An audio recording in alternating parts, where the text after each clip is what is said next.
Hello everyone, welcome back to FPL Start. Today I gonna discuss about weekly transfer plan for Game Week 8. So before starting, if you are new in this channel, please subscribe this channel for FPL content throughout the season.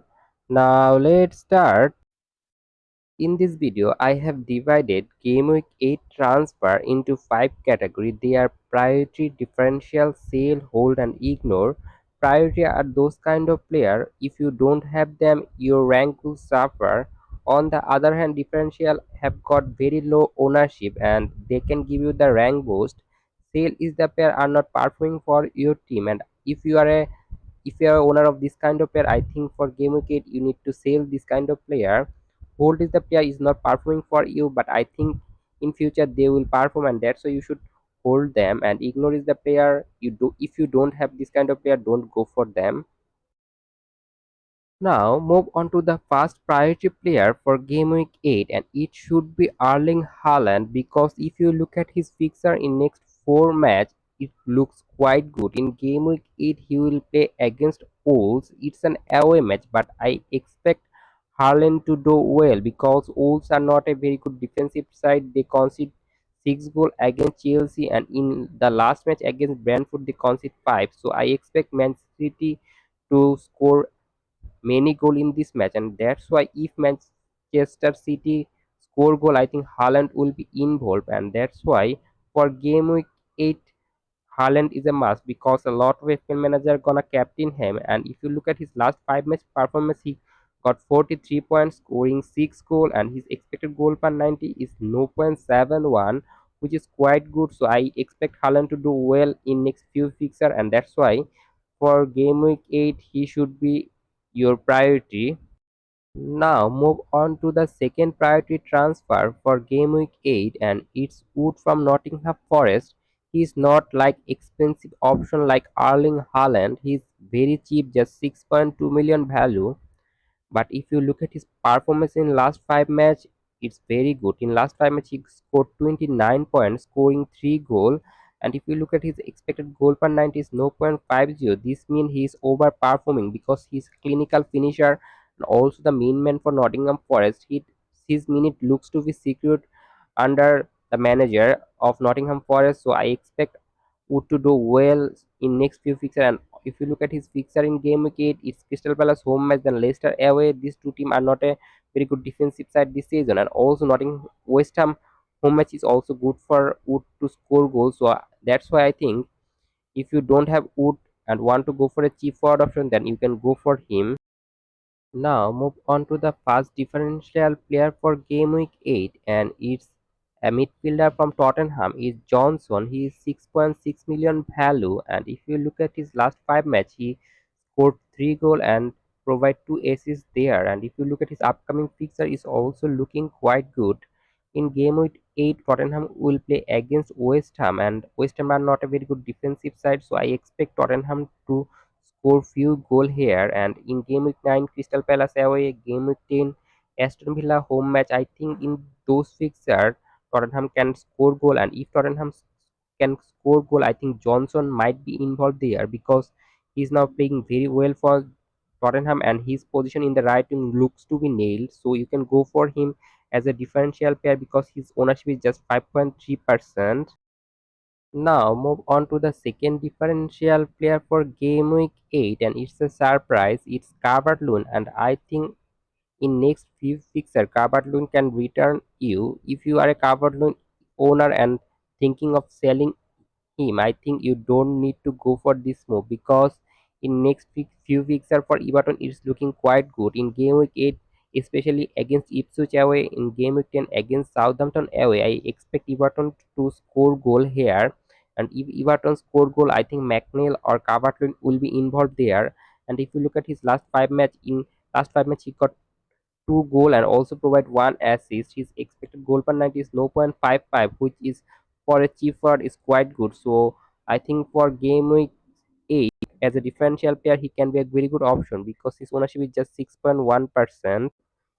Now move on to the first sale player for game week 8, and it's Muhammad Salah. It's a surprising one, but I think for game week 8 you need to sell him because against Chelsea I think it might be a low scoring match. So Salah might not be involved there, and this season Salah also playing very wide for Liverpool, and his minute is not totally secured right now because in last match he played just 71 minutes. So I expect few rotation for Liverpool in the upcoming fixture, and in game week 8 and 9 it's quite hard to get Salah attacking return, and even if he can get attacking return, he might get one goal or one at odd assist. It's not good for a 12.7 million value player.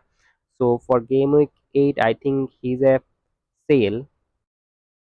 Now move on to the second sale for game week 8, and it's Semeneu, and he's playing well for Bournemouth, the main man but not the penalty taker. But if you look at the Bournemouth fixture in next few matches, it's quite hard. Against Arsenal, I don't expect Bournemouth to score goal, and also against Manchester City in game week 10 it's quite hard to score goal, and that's why if you have Semeneu in your team and you need to go for another midfield option, then you need to sell Simino because I don't think in next few fixtures he will give you attacking return. Now move on to the first hold player for game week 8, and it's a controversial one I think. And for game week 8 I put Luis Diaz in the hold category because I expect him to start in game week 8 against Chelsea because he's the first choice left winger for Liverpool, and in game week 9 against Arsenal away I also expecting Luis Diaz to start for Liverpool and played 70 or 75 minutes. It's quite good for Luis Diaz because if he is in the field, I think he will score goal. But his minute in long term is not totally secured. If you don't have Luis Diaz in your team, I don't prefer to go for him right now. But if you are a Luis Diaz owner still now, I think you should hold him for game week 8. Now move on to the second whole player for game week 8, and it's quite like Luis Diaz because in game week 7 he also not starting for Fulham, just played 25 minutes against Manchester City away match, but in game week 8 I expect Smith to start for Fulham because in game week 7 it's Manchester City away and it's a hard match for Fulham, so they will use counter attack in this match, and that's why Smith Rowe is not there. But in game week 8 they will try to dominate with ball. In game week 9 they will also try to dominate with ball against Everton away, so I expect Smith Rowe to start in those kind of match.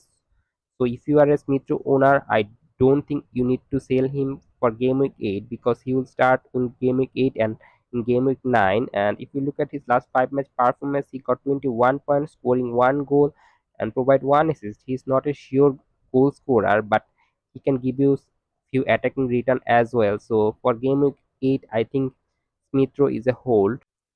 Now move on to the first ignored player for game week 8, and it's Saka from Arsenal.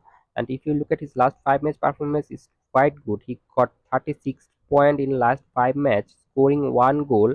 And in absence of Odegaard, I think Saka is the creative force for Arsenal right now. He provided 5 assists in last 5 match. His expected assist per 90 is 1.18, which is eye-catching, and also his expected goal per 90 is 0.46. His statistics looks perfect, but the thing is not perfect for Saka is that he is not totally fit for game week 8 because he got injured in his international duty for England. So I expect rotation from Arsenal in game week 8, and I for my prediction I think he will not start for Arsenal, but if he become fit, I think he will start for Arsenal. So there is a doubt of Saka's continuity in game week 8. And if you look at the long-term fixture for Arsenal, is not also looking good. So if you are thinking of selling Saka, it might be a viable option. But if you are thinking for going for him in game week 8 ahead of Bournemouth away, I don't think it's a good move because he has got some doubt.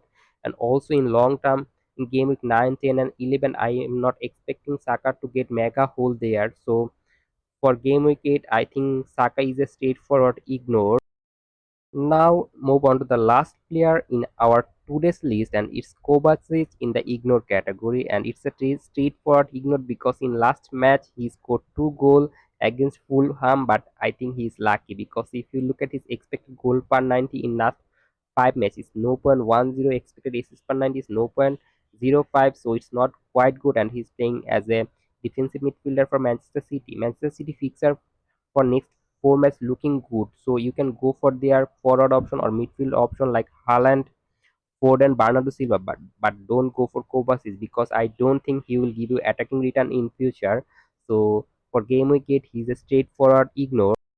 Now I will summarize them all. In priority category, it's Wood and Erling Haaland. The differential player for game week 8 is Johnson and Calvert-Lewin.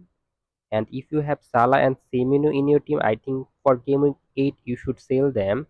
The player you should hold in your team is Luis Diaz and Smith Rowe. And if you don't have Saka and Kovacic, don't go for them in game week 8. And that's all for today. If you enjoyed this video, please like this video. And if you are new in this channel, obviously subscribe this channel and don't forget to press the bell icon. Good luck for your team.